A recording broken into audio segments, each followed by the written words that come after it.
चाहे बाहरी शक्तियों से। आज आप देख लीजिए, आज किसी की हिम्मत है कि आके मार के हम लोग को चला जाए? कभी नहीं हो सकता। प्रधानमंत्री मोदी जी ने कहा है कि अगर तुम एक मारोगे, तुम्हारे घर में घुस के 10 लोगों को मारेंगे। तब तक विपक्ष में कौन है? विपक्ष में ऐसे लोग हैं जो कभी नेता रहे ही नहीं, कभी जानते ही नहीं इस देश को। मैं तो हैरान हूं। मैं एक वीडियो देख रहा था कुछ दिन पहले। मैं न्यूज नहीं देखता हूं टीवी पे, कभी समाचार जो टीवी पे आता वो नहीं देखता हूं। फेसबुक पे एक दिन देख रहा था, तो हमारे कांग्रेस के नेता जो प्रधानमंत्री बनना चाहते थे, वो बोल रहे थे कि ये भारत माता कौन है। अब मुझे आश्चर्य हो रहा है, इस देश का एक व्यक्ति है जो इस देश का प्रधानमंत्री बनना चाहता है, इस विपक्ष को खड़ा कर रहा है, कह रहा है मैं खड़ा कर रहा हूं विपक्ष को। वो पूछ रहा है कि इस देश का प्रधानमंत्री, भारत माता कौन है?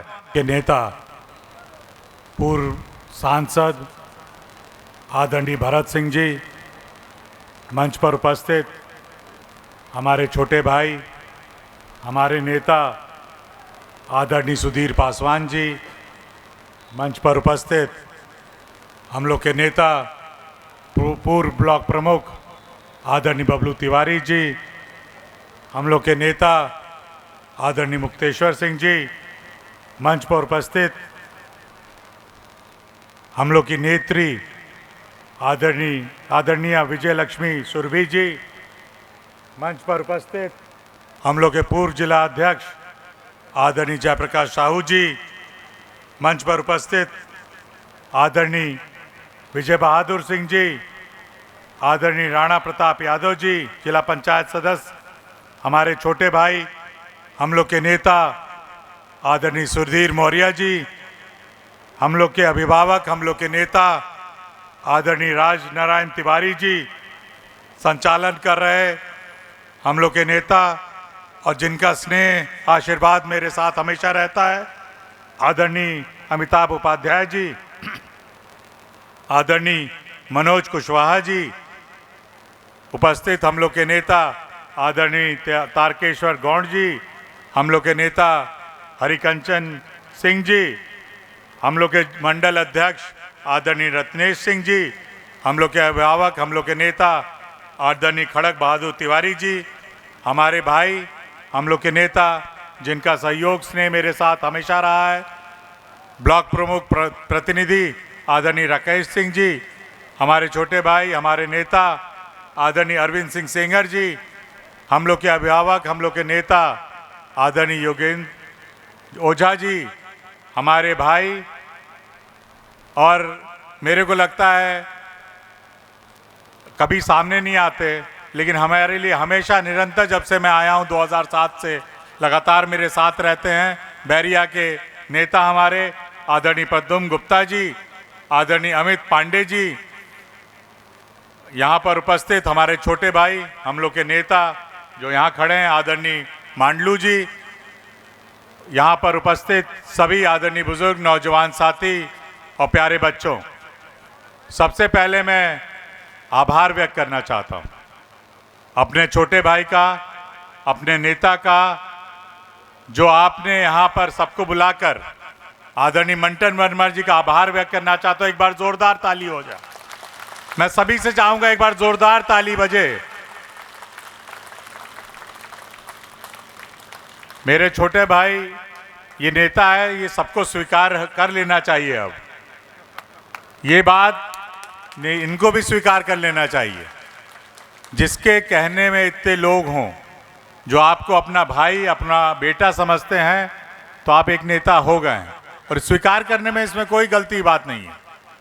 और आप हैं, आप यहाँ चेयरमैन के प्रतिनिधि भी हैं, आप इस पूरे टाउन एरिया को देख रहे हैं, तो आपका ये दायित्व बनता है सबके लिए। आप सही कह रहे हैं। आप अगर आपको 2 बजे 3 बजे रात को कोई उठाता है तो आपको उठ जाना चाहिए, आपको काम करना चाहिए। आपके ये लोग हैं, और मैं बार बार इस बात को इसलिए कहता हूं क्योंकि यही लोग नेता बनाते हैं। पिताजी ये बात बार बार हम लोग से ये बात कहते थे। मैं कई बार उनसे लोग पूछते थे कि आप सदन में खड़े होते हैं और ऐसा भाषण कैसे दे लेते हैं। कि निर्भीक होके, किसी से बिना डरे, लगातार किसी बिना कागज को देखे कहते हैं ये बलिया के लोगों की ताकत है जो मेरे पीछे है। ये जो लोग मेरे साथ खड़े हैं, मेरे पीछे खड़े हैं, उनकी ताकत है। और ये ताकत यही आदमी को नेता बनाती है। और यही ताकत आप लोगों ने आदरणीय मंटन जी को दी है। मैं आप सबको मैं विश्वास दिलाना चाहता हूं, अभी उम्र में अभी कम है, आने वाले समय में ये बहुत बड़े नेता होंगे, इसका मुझे पूरा विश्वास है। और सबसे ज़्यादा मैं इनका इसलिए बधाई देना चाहता हूं कि पिता के निधन के बाद भी पिता का नाम रोशन करना, उनका नाम आगे बढ़ाना, ये बेटे का कर्तव्य है। तो उस कर्तव्य को ये बहुत अच्छी तरह निभा रहे हैं, इसके लिए इनको बधाई देना चाहता हूँ। मैं इसलिए भी आभार व्यक्त करता हूँ, इतनी बड़ी संख्या में आप लोग आए, इनके कहने की वजह से मैं आप सब लोग का आभारी हूँ। देर से अगर हम आए हैं तो आप सबसे मैं क्षमा मांगता हूँ।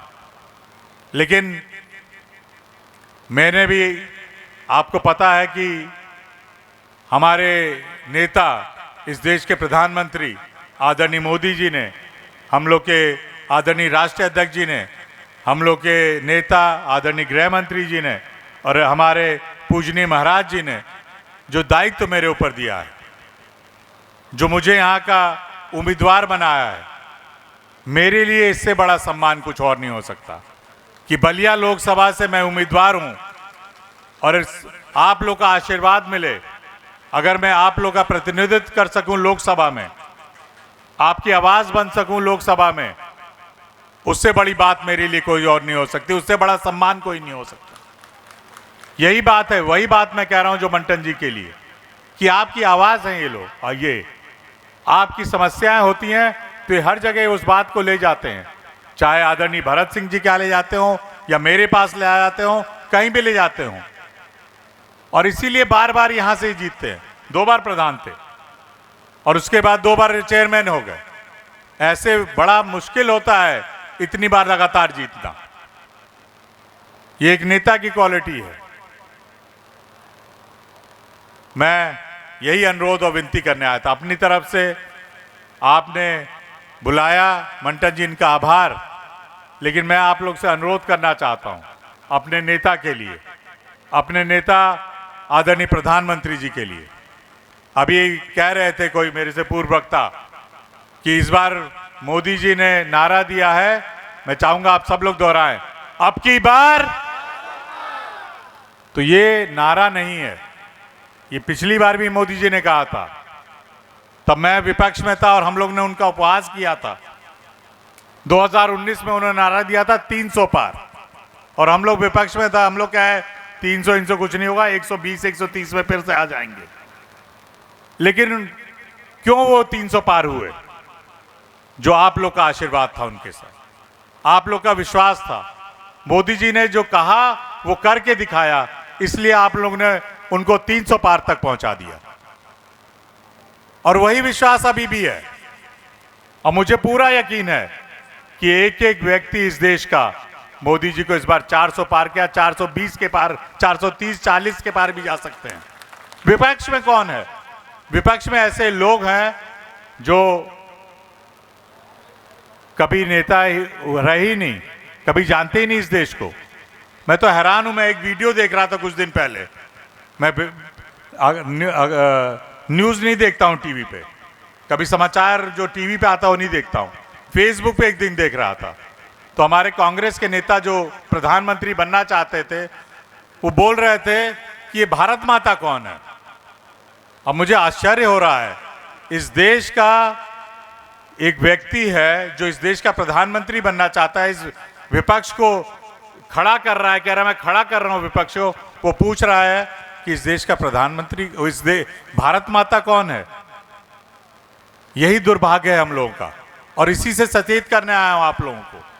कहीं गलती से ये ना हो कि ऐसे व्यक्ति को हम लोग चुन ले जो देश को फिर उसी 14 के पहले जहां घोटाले होते थे, भ्रष्टाचार होता था। मैं आपसे अनुरोध कर रहा हूं, इस बात को बड़े ध्यान से आप लोग को देखना है, आपको तय करना है। संविधान ने जो आपको अधिकार दिया है मत देने का, वोट देने का, उसका इस्तेमाल आप लोग ठीक से करिए, क्योंकि ये मत बस नीरज शेखर को चुनने के लिए नहीं है या मोदी जी के लिए चुनने के लिए नहीं है। ये मत है आपके भविष्य का, ये मत है आपके बच्चों के भविष्य के लिए। आप तय करेंगे अपने मत से कि आने वाले भविष्य में इस देश में क्या होगा। आप चाहते हैं वही भ्रष्टाचार या 14 के बाद जो विकास का काम हुआ है? मैं चाहता हूं, मैं किसी से कहीं भी डिबेट करने के लिए तैयार हूं, किसी चीज पे हो जाए, चाहे सड़क, बिजली, पानी, स्वास्थ्य, शिक्षा, ये प्राथमिक चीजें होती हैं जो किसी देश के लिए शुरू से इसी पे काम होना चाहिए। हमारे जो पहले आज़ादी के बाद जो नेता हुए उन्होंने इस पर ध्यान नहीं दिया। मोदी जी आए तो ध्यान दे रहे हैं। पानी में हर बार, आप लोग ने जब पहली बार मुझे सांसद बनाया था और पहली बार सदन में जब खड़ा हुआ, मुझे पिताजी की बात याद आई। 83 में जब पद यात्रा की थी उन्होंने कहा था पानी का संकट इस देश में होने वाला है। और पानी का संकट बैरिया के से ज़्यादा, यहाँ के लोग से ज़्यादा कोई नहीं जानता कि पानी का संकट क्या होता है। मुझे पता है कि यहाँ आर्सेनिक पानी लोग कितने दिनों तक पीते रहे हैं।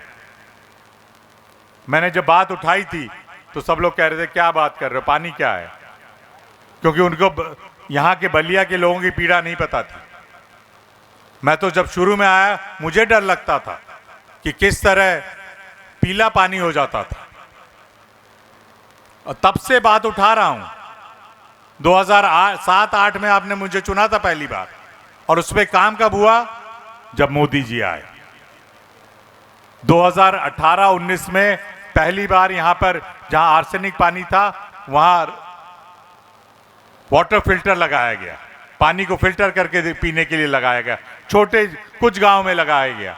मैंने फिर उठाया तो आदरणीय उस समय जल शक्ति मंत्री थे तोमर जी, उन्होंने कहा नीरज आओ बात करते हैं। उसके बाद व्यापक योजना बनी, जल शक्ति मंत्रालय में यह तय हुआ कि हर घर नल से जोड़ा जाएगा। 70 साल आजादी के बाद हम लोग ये तय कर रहे थे कि हमने अपने लोगों को शुद्ध पीने का पानी देना है। ये दुर्भाग्य है।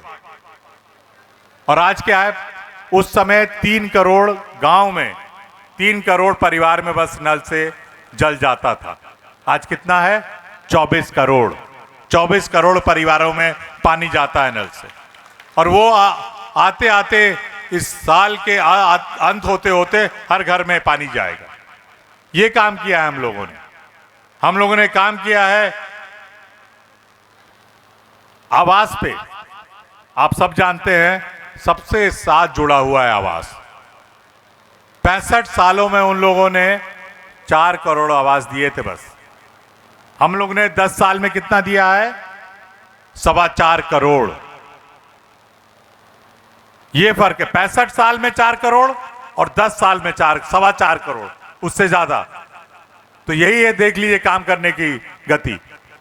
मैं बताना चाहता हूं, मंटन जी बता रहे हैं मुझे कि पीएम आवास के लाभार्थी 4000 शहर में, यहां टाउन में बताइए, नगर में 4000 लाभार्थी हैं इस नगर में बस। आवास इसमें कितना पैसा मिलता है मंटन जी? 2.5 लाख रुपए। 4000 शहरी आवास तो पहले था ही नहीं,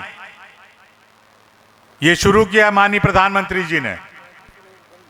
3500 लोगों का बता रहे हैं बन चुका है। और इसके सबसे बड़े लाभार्थी कौन है आप लोगों को पता है? पूरे देश में हमारे मुस्लिम भाई। हमको कहा जाता है हम लोग मुस्लिम विरोधी हैं, भारतीय जनता पार्टी को बोला जाता है। अगर मुस्लिम विरोधी होते तो हम बंद कर देते इस योजना को। और ये बात किसी और ने नहीं बताई है मुझे, ये बात सीधे प्रधानमंत्री जी ने मुझसे कहा था। और वहां पे उन्होंने ये भी कहा कि हमें ये नहीं पता कि मुस्लिम भाई हम लोगों को कितना वोट देते हैं, लेकिन हमारी बहनें, हमारी माताएं भारतीय जनता पार्टी को वोट देती हैं। मुस्लिम माताएं और बहनें, न केवल आवास बल्कि ट्रिपल तलाक का जो काला कानून था उसको खत्म किया है मोदी जी ने अपनी बहनों और माताओं के लिए।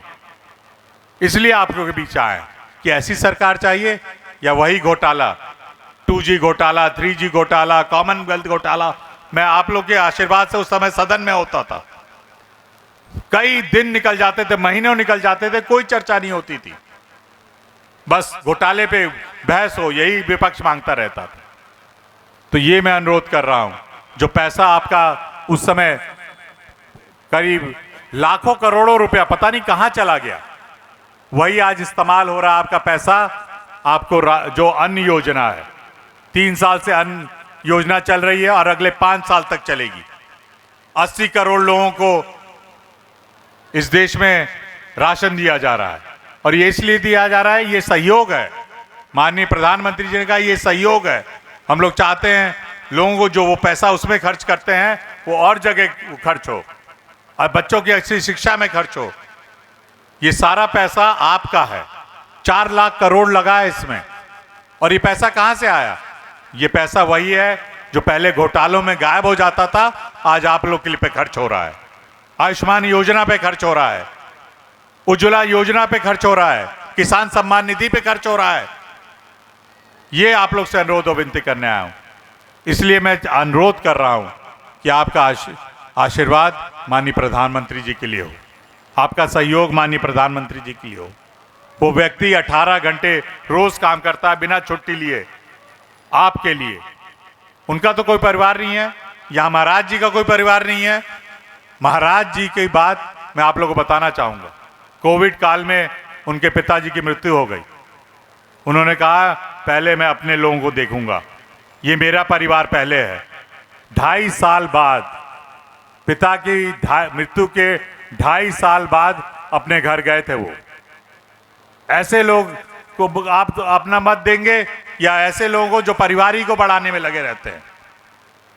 मुझसे भी कई बार कहा जाता है आप भी तो परिवार वाले हैं, आपके पिताजी प्रधानमंत्री थे। मैं 14 साल अपने पिता के साथ घुमा हूं इस देश में, मैं एक मंच में उनके साथ नहीं गया हूं, एक मंच पे भी। उन्होंने कहा अगर राजनीति में आना है तो मेरी मृत्यु के बाद ही आप आओगे, उसके पहले नहीं आ सकते। मैं तो बार बार ये बात स्वीकार करता हूं कि आप लोग ने मुझे बनाया है, पिताजी का नाम मेरे साथ जुड़ा हुआ है, वो मैं नहीं बदल सकता, लेकिन मुझे बनाने वाले आप लोग हैं, बलिया के लोग हैं।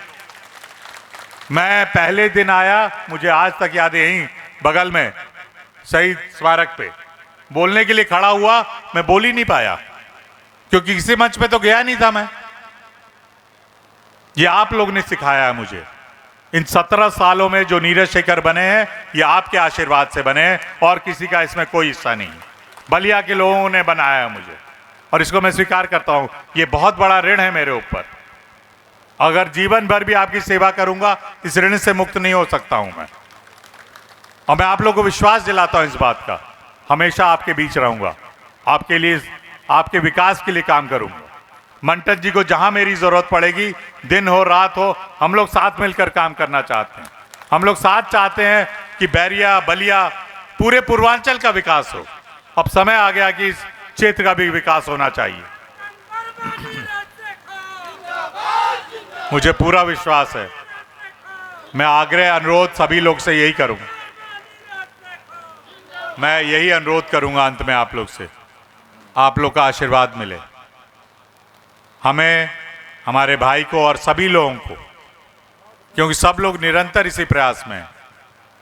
क्योंकि सब लोग जो भारतीय जनता पार्टी को वोट देते हैं, वो लोग यही चाहते हैं कि मोदी जी फिर से बने, और इस देश के अधिकांश लोग चाहते हैं कि मोदी जी फिर से बने इस देश के प्रधानमंत्री। क्यों? क्योंकि उनके हाथ में ये देश सुरक्षित है, चाहे बाहरी शक्तियों से। आज आप देख लीजिए, आज किसी की हिम्मत है कि आके मार के हम लोग को चला जाए? कभी नहीं हो सकता। प्रधानमंत्री मोदी जी ने कहा है कि अगर तुम एक मारोगे, तुम्हारे घर में घुस के 10 लोगों को मारेंगे, तब तक हम लोग चुप नहीं बैठेंगे। ये आज का भारत है। आज देश भी सुरक्षित है, देश विकास भी कर रहा है, और देश का सम्मान भी पूरे विश्व में अब हुआ है। आज भारत की तरफ सब लोग देख रहे हैं, एक व्यक्ति की वजह से, मोदी जी की वजह से। 14 के पहले हम लोग घोटालों का देश हो गए थे, लेकिन आज पूरा विश्व हमारी तरफ देख रहा है कि हम लोग किस तरह विकास के मार्ग पर चल रहे हैं, किस तरह हम एक शक्तिशाली देश हो गए हैं। मैं इसलिए अनुरोध और विनती आपसे कर रहा हूं कि 1 जून को आपका आशीर्वाद, आपका सहयोग मैं अनुरोध कर रहा हूँ, सबसे अनुरोध कर रहा हूँ कि चाहे धूप हो चाहे कुछ भी हो, एक एक वोट निकले और बूथ पे जाकर कमल के निशान पर बटन दबाकर अपना आशीर्वाद, अपना सहयोग अपने इस बेटे, अपने इस भाई को तो दीजिए, उसके साथ साथ मोदी जी को भी दीजिए। यही अनुरोध और विनती कर रहा हूँ। मैं आप सब लोग का अभिवादन करता हूँ। इतनी देर हो गई फिर भी आप लोग यहाँ बैठे हैं, सबका अभिवादन करता हूँ, आभार व्यक्त करता हूँ। मैं अंत में चाहूँगा, सभी लोगों से अनुरोध कर रहा हूँ जो मेरी बात सुन रहे हैं, सब लोग इस नारे में शामिल होंगे। जोरदार नारा लगाया जाएगा, भारत माता की, भारत माता की जय। धन्यवाद।